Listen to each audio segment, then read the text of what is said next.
Well, hey there, everybody. Bill Shirk, the man about the woods, and we have quite the topic today. We are going to go soar with eagles, literally, based on a story that just aired in Minnesota Bound.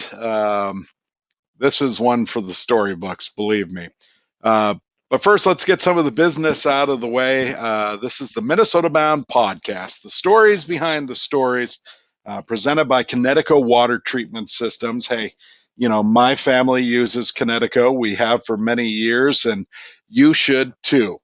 Also, our good friends at North Dakota, where you can start planning your fall hunt in North Dakota at legendarynd.com. And then Star Bank, the bank we use at Minnesota Bound. They're our friends too. Don't forget that. So my guest today is a gentleman and an aviator, a guy by the name of Dave Dybsand. And Dave, welcome to the show. Man, we have a story to talk about with you. Good. I'm pleased to be on the show. This is very exciting. So we got wind, no pun intended, of your story a little over a year ago. And I remember the first time I heard, I didn't honestly believe.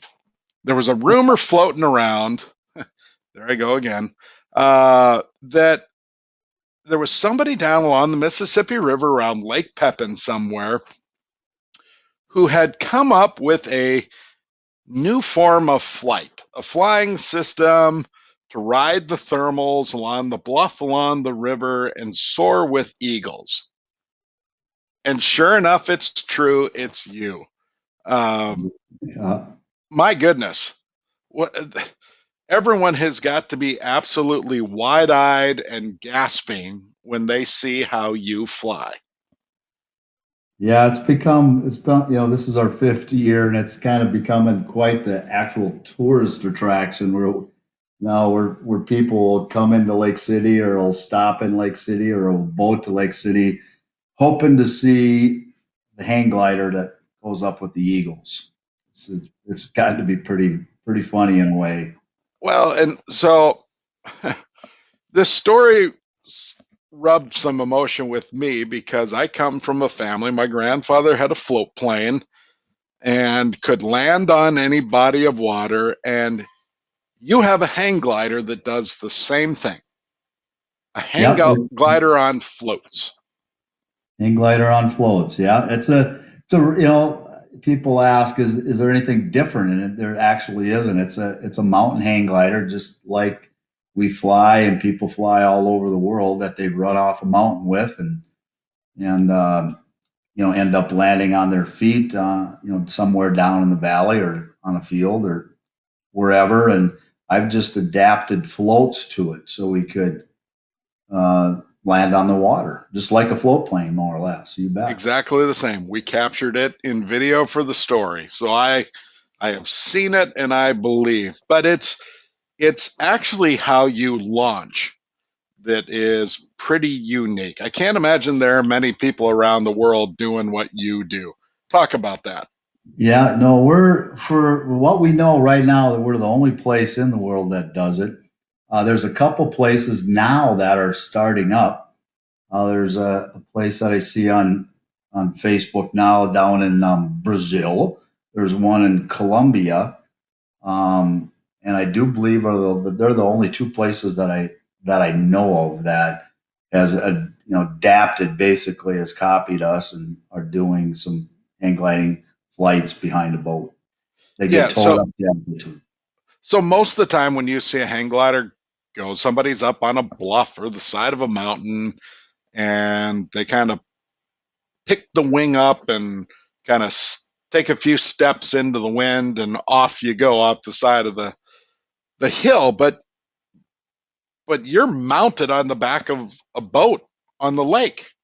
Yeah, the boat is our mountain, literally. Instead of packing up the glider and putting on a top of a truck and driving up on top of a mountain, we actually get to the top of the mountain being towed up behind a boat. And this is nothing new, except for a long, long time, especially in the flatlands here in Minnesota and the Midwest. Since we don't have mountains, that's the way we always needed to do it. But we would do it behind a truck, where we'd put that payout type of winch in the bed of a truck, and the hang glider would, sit on the back of the tailgate of a truck, and you would be attached to the tow line. And as the truck would take off down the gravel road, the hang glider would release, and we'd get towed up to altitude in that format. And so it's very similar to truck tow platform launching, except I've just adapted it to the boat. And it works. It works. It works. It allows us to access places that you normally would never be able to access. And Lake Pepin, this area down there, has always been kind of a mecca for hang gliding in the Midwest, dating way back to the early 1970s, pretty much from the existence of modern hang gliding, where we used to launch off the bluffs around the Mississippi in that valley. One place that goes way back to the early 1970s is Nelson, Wisconsin, which is right across from Wabasha. And in Nelson, Wisconsin, you have a bluff right in town there. And that's where some of the first hang gliding in these parts was done. They'd run off the bluff and land down below. You've got a spool of cable or line on the back of the boat. Yeah, which is really interesting all by itself, because in the development of this, I could think of all these things. I could think about how I wanted it to look and the dynamics of being towed up, and some of the systems that we used to use was basically just welding a spool together that held a lot of polypropylene line, and it had a brake rotor and a caliper. And by applying pressure to that brake caliper, or applying a pressure to that rotor, we could have that drag that you needed to be able to tow up to altitude, kind of like running with a kite and letting a little bit of line off. Yeah, you've got to let a little out as you go along. That's how you get to altitude. Yep. And then on the gravel road, we'd release from the tow line, and the line would just drop on the gravel road, and somebody would wind that back into the spool and kind of hand feed it on there so it wouldn't dig in. But when it came to the boat towing operation, we needed a system much more elaborate and engineered, for better use of words, because two things definitely needed to happen. Number one, it needed to be consistent, the drag pressure. And number two, when you have 5,000-6,000 feet of line up in the air, you can't just drop that on a lake, especially Lake Pepin with all the sailboats and all the boats. So we needed to come up with a system that would be dependable and have a consistent tension and be able to get all that line back into the boat without any backlash.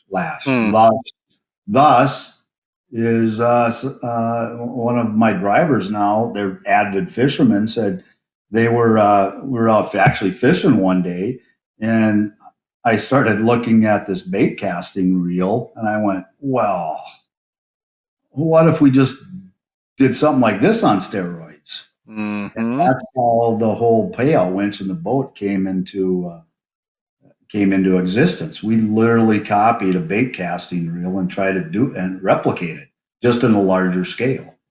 And how much line on the spool? We have just about 6,000 feet of line on that spool. So more than a mile. Yeah, it's a very, very thin Dacron weave line. It's probably not much bigger than a pencil tip, and it's 2,500 pound test. So we basically took apart a bait casting reel and looked at how much line was held on that you could put on a spool. We figured out how much line we needed to put on our spool, and we just started doing some math and came up with our system that we have now, the level rewind system that you see on a bait casting reel that ensures that uh, the line when it's wound back into the spool that it doesn't build up, just like what you need on a bait casting reel. It's just identical. And So, that level rewind system, we just had re-engineered to the size that we needed for the size of the line and the spool that we have.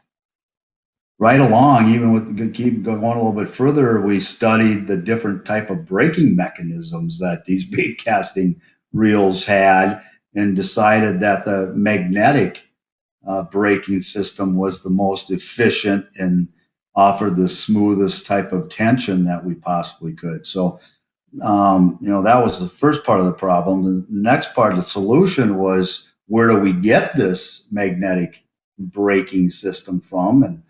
And fortunately, I have some pilot friends of mine that are engineers, and one of them is an engineer for a company called Mag Power Brakes and Clutches, and that he use in manufacturing and industrial applications for um, like paper spooling and different types of industrial spooling. And we were able to adapt that braking mechanism to our pail winch or our reel. And then with uh, the the gear ratio, that you use, you want to be able to wind up when you're winding in your bait on a bait casting reel. It all has to do with speed and rotation, and we were able to take those gear ratios and figure out how, with the bigger size, what our gear ratio needed to be. And from that, we could take that information to a electronic motor engineer that built us a motor that would rewind 6,000 feet of line back into the boat, and it would never touch the water. And so bizarre. that whole thing was all had to do with a bait casting reel. Absolutely bizarre. Now, all the technology aside, this story wows the masses because of what you do. There's so many components. First off, you're launching off the back of a boat, almost like parasailing, but much higher, going way up, over a mile out behind the boat. You release from the cable, you ride the thermals around the lake in a hang glider or on a hang glider with floats, knowing that eventually you're going to land back on water. But it's the where and what you see that attracts me to the story. Yeah, it's I the mean, scale of things, because there's other places that take people up hang gliding. And typically how it's done is it's a park, kind of like a small airport, and they tow up behind an ultralight airplane, or basically another hang glider that has an engine on it. And they're on wheels, and they tow up to altitude, much like a sailplane does behind another plane. And then they release and they fly around, and they come down and land in the same area.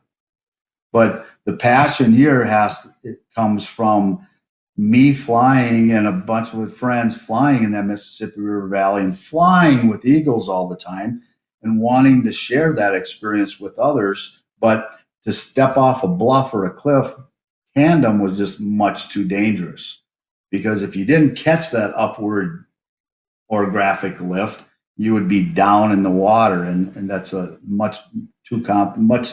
There's too much to it. It's too dangerous to do that with somebody. And thus was the desire to come up with a way that I could take people up around these bluffs and, like, literally soar with these eagles, be up in the sky. The scale, since we're not taking off a 3,000-foot mountain, and you really can't watch it. It's something that happens and somebody gets to experience it. But from the perspective of, even like with the filming, you could never capture that flight if somebody was coming off of a mountain.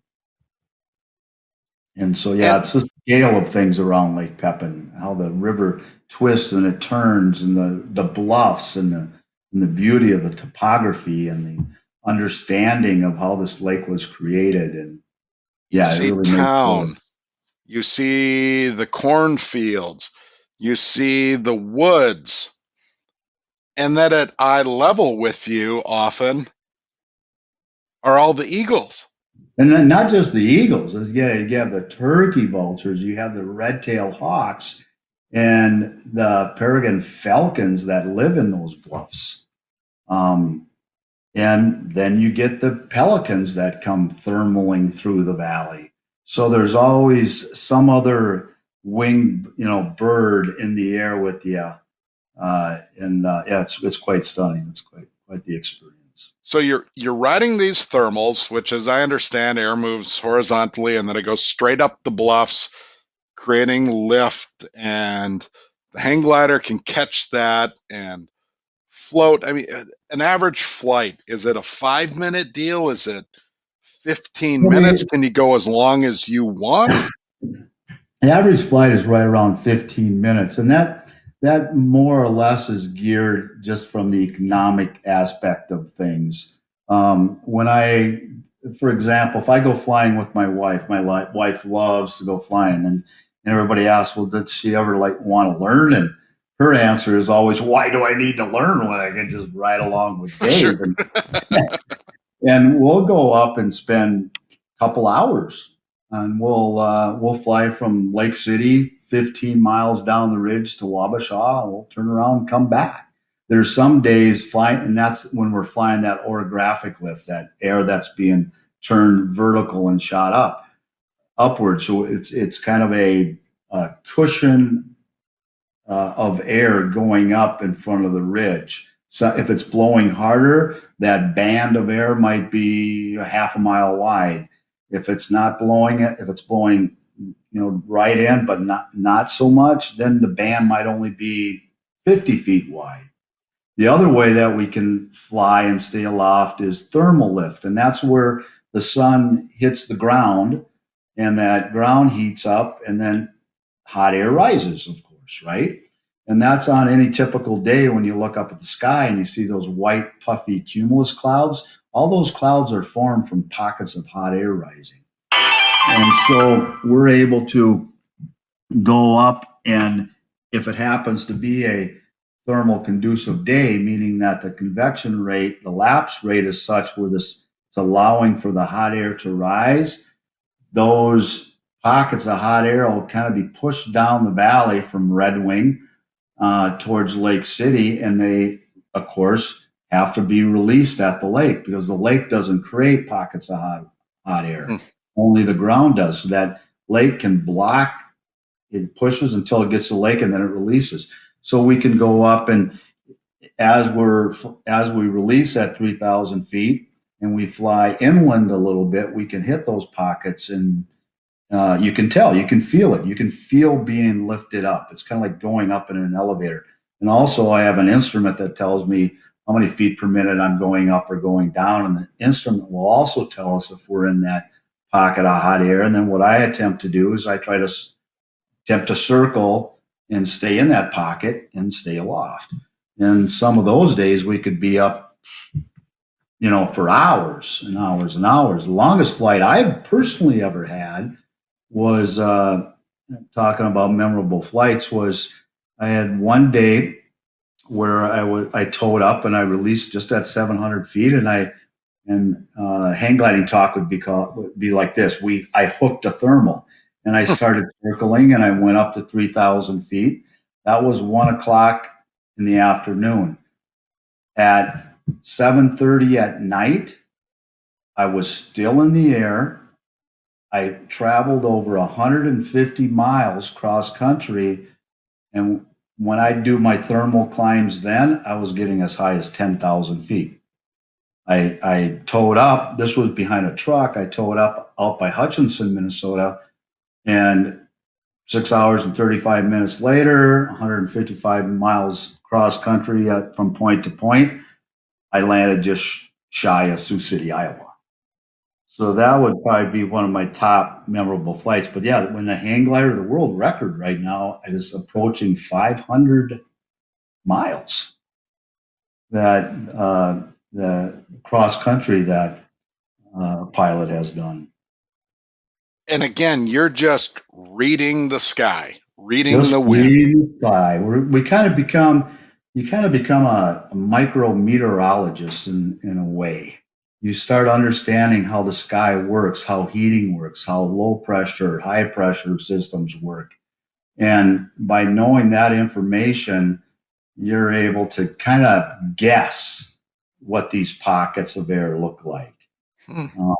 And you start reading the air. So it really is not, hang gliding isn't a physical thing. Anybody can hang glide. It's very intuitive, actually. You just, it just, if you want to go right, you just kind of think right. It's kind of like driving a motorcycle. And if you want to go left, you just kind of shift your weight to the left. So it's an intuitive thing. The challenge is staying aloft, of course, without any motor. All right. I want to get to more flights, but first we got to pay some bills. Okay. It is getting to be hunting season. And my suggestion, if you're looking for a spot to hunt this year, you need to visit North Dakota, the place you can bag your limit this fall. And believe me, the roosters are calling this year. In fact, the ringneck pheasant crowing count is up 15% right now. And the state also estimates that 4 million breeding ducks are hanging around. I think that's up like 18% this year. Um, and I get the question a lot, where do you hunt? Where do you hunt in North Dakota? Well, that central region is really prime habitat for waterfowl with all those potholes. Uh, you add to that North Dakota has more than 700,000 acres of private land now open to public walk-in hunting. It's called the Plots Program, and you can get the latest Plots guide by visiting the North Dakota Game and Fish Department. So visit legendarynd.com and plan your fall trip. So thanks to North Dakota for sponsoring us. Another biggie for the Minnesota Bound podcast, the stories behind the stories, is Connecticut Home Water Treatment Systems. Everyone knows it. My family lives in the country, and we treat our water, have for many years, with a Connecticut softening system, and we also own the K5 drinking water station. Believe me, our K5 gives us a steady stream of clean water. It's free of contaminants, and our young boys both think the water tastes great. They don't want soda, they want ice water. I love it. We also have been able to get rid of the plastic bottles, right? No more recycling of those things. And our water softener just seems to work, period. And probably most important, my wife, she loves what Connecticut water does for her hair and skin. So, on top of that, everyone's seen the commercial. We're using a lot less salt than we used to as well. So call Connecticut and look forward to clean, safe water for your whole home.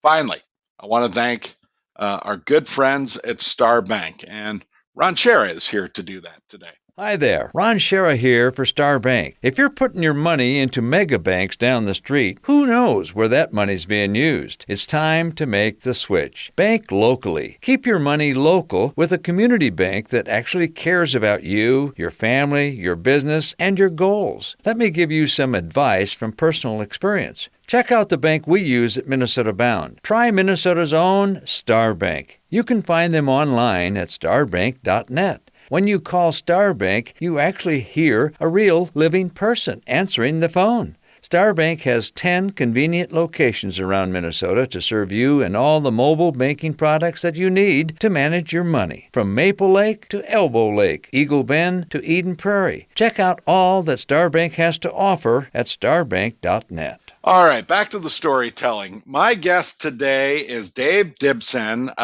the owner of Eagle Hang Gliding.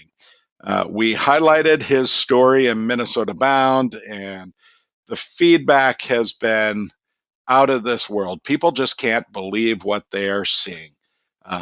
Dave has a hang glider on the end of a very long line on the back of a boat down on Lake Pepin. The boat takes off. The hang glider climbs to altitude with uh, Dave at the controls, and you take guess and you soar above Minnesota and Wisconsin and soar with the eagles and all the other birds. I know that in your 5 years of doing this, Dave, that line you've released at altitude, and your guest suddenly thinks, "Uh-oh," or or just isn't comfortable in that environment. It's had to Yeah. have happened, right? Yeah, you're right. That's funny. Um, no one's ever brought that up before like that. But yeah, there's that moment you lift off the boat that, I don't get to see their eyes, but like my boat drivers and the people in the boat, they say one of the greatest things is to look at people when we first launch off the back of the boat and look at their eyes and look at their facial expressions is just it's precious, And then once we tow up to altitude, which is anywhere between 2 and 3,000 feet, they're just getting comfortable being on tow and being in the harness and being that high up, and then all of a sudden I reach down and pull a string and Gone. we're all Free. free, and everything goes quiet. And yeah, that never gets old. That moment for people is to be when we're detached from the line and we're actually free flying. Yeah, I'd say that's, besides launching off the back of the boat, that's the second most memorable thing on the flight, is just that release from the tow line. Have you ever had someone say, "Get me down now"? Yeah. After at about, I don't know how many flights exactly we're at, but since we started, we're way over 1,000. And out of those 1,000, there's one person that I can remember saying, when we got to 500 feet, she said, "That's it. I don't want to go any higher. Don't go any higher. Don't go any higher." And I said, "Okay, then I'll release. We'll fly down." The moment we got to the water, she said, "Oh, I guess that wasn't so bad. Can we go back up? Can we go back up?" Darndest thing. It's So yeah, no, everybody. I think a lot of people come and they go, "Oh, this is perfect. I want to get rid of my fear of heights." And I always say that I can't help them with that, because you're in a harness, you're suspended beneath a wing, and that feeling of height doesn't exist.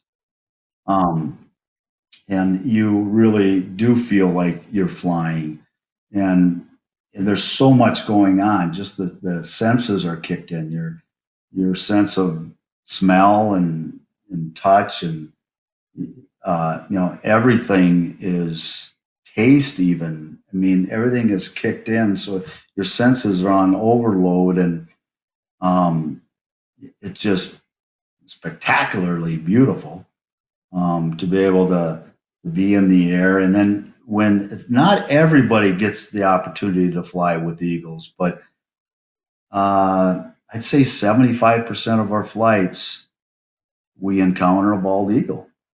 And if we don't encounter a bald eagle, we're always going to encounter some turkey vultures, which are amazing soaring birds. Yeah, it's a pretty spectacular experience that, for me, it was something that I always wanted to do. I always wanted to start something that wouldn't have existed if it wasn't for me. And number two, I wanted to start a business where I actually didn't look at a spreadsheet first. Thank God that I did it. And that's kind of how Eagle Hang Gliding came about. Um, and today it's just, for me, it's a joy to go out every weekend and share the experience of free flight with people. well, It's and an honor and privilege. obviously our program can never quite do your flights justice, but we tried our hardest. And if you haven't seen what Dave is doing. Dial up Minnesota Bound, look up Eagle Hang Gliding, watch the story. Dave, on your website, you've got videos as well. Mhm. It is just a different form of flight, It's right? just a different experience. That's all it is. It's unique. Um, Well, it's you know, intimate, right? It is very so intimate. simple. Uh, there are no flight attendants, there are no runways and busy airports, and there are no motors, no sounds of engines, all that's it's just you, the sky, and a wing. And it's unique. We're very fortunate. It's unique because of Lake City, because of Lake Pepin, because of that area. It's classy airspace, and the airport and Red Wing has a NOTAM that says that there's hang gliding operations going on, so people are aware that we're up in the air. The other pilots that might fly into the area. We do get a lot of float planes for the classy airspace uh, situation there too, which is always fun to be up in the air when a float plane comes flying in and see him touch down. And then there's been a few times where after he's landed, I've come down and damn near landed right next to him. Wow. And we always laugh about that. It's a unique experience. I'm very overjoyed to be able to share that experience with people. And that area, as you know, is a stunning area to drive around the lake, but to see the lake and the topography from the air is pretty special also. Yeah, it's got to make sure I've got my story straight here, but really, the glaciers that created the Great Lakes kind of hit the brakes Hit the right at brake. about Yeah, St. Paul or so. So yeah, that yeah. southeastern part of Minnesota, really, the landscape hasn't changed in a long, long time. It's Long time, and you can see that from the air because you can see how the glaciers melted in to that formed the lake. And people think that whole area is just rolly hills, and the topography is jagged, but it's not. Above the bluff line, it's as flat as a pancake, it's and flat, yeah, but when you're in the bottom, it looks very different. it looks very different. You'd never realize what it's like on top. That it's just flat as a pancake, and so it's a very unique area topography wise. Would I be amiss if I were to not ask if you've had close calls? Um, Birds Canada, that come out of nowhere or storms that suddenly kick up? I mean, you can't have yeah, 100% control, can you? yeah,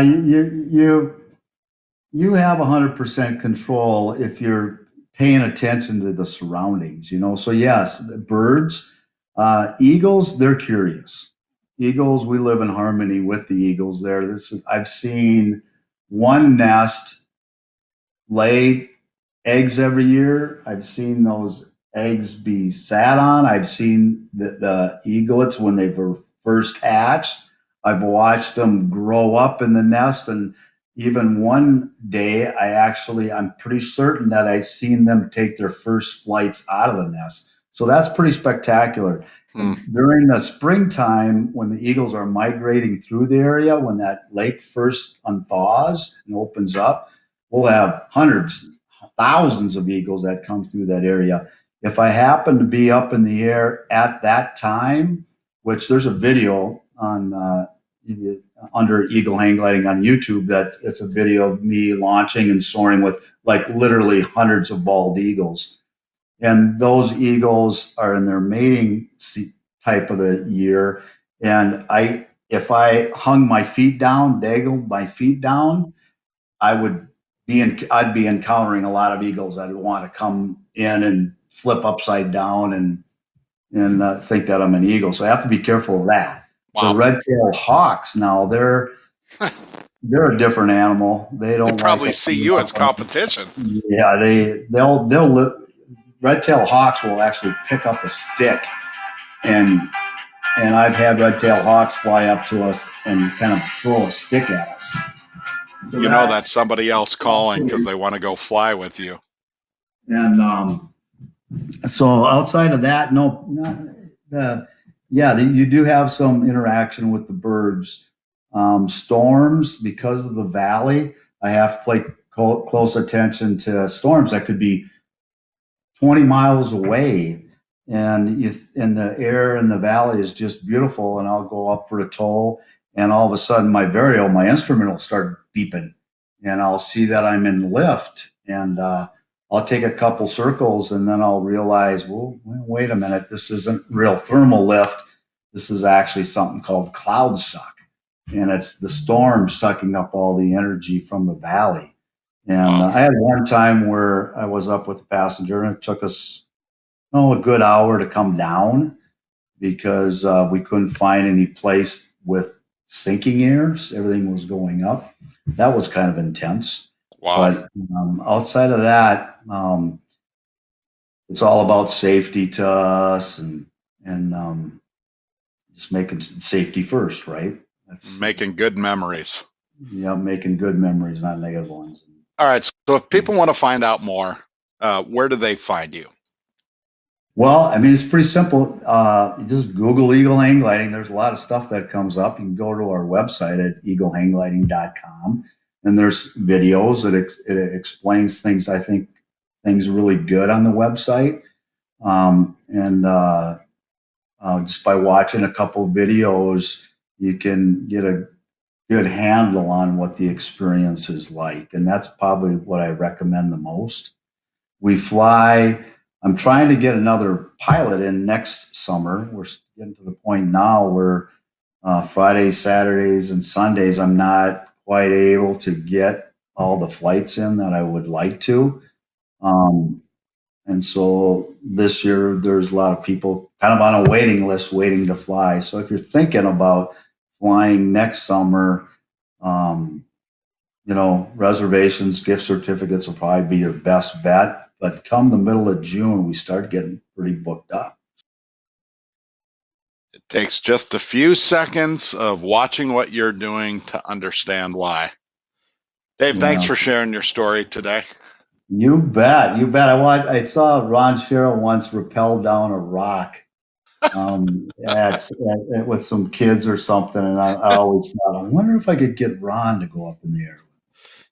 That's nothing special. That's simple gravity is all that is. Dave Dybsand of Eagle Hang Gliding.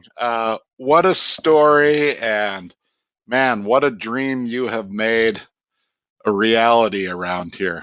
Check out Eagle Hang Gliding and see his hang glider and see it with the floats. It's something special. Well, that about does it for the Minnesota Bound podcast today. The stories behind the stories. Thanks so much for listening. The show is presented by Connecticut Water Treatment Systems, clean, safe, great tasting water. Also, North Dakota, where you can plan your fall hunt at legendarynd.com. And of course, Star Bank, the bank we use at minnesotabound.com. Thanks so much for listening. I'm Bill Shirk, the man about the woods. Get outdoors this week, and as we always say, don't forget to introduce a kid to the great outdoors. See you around.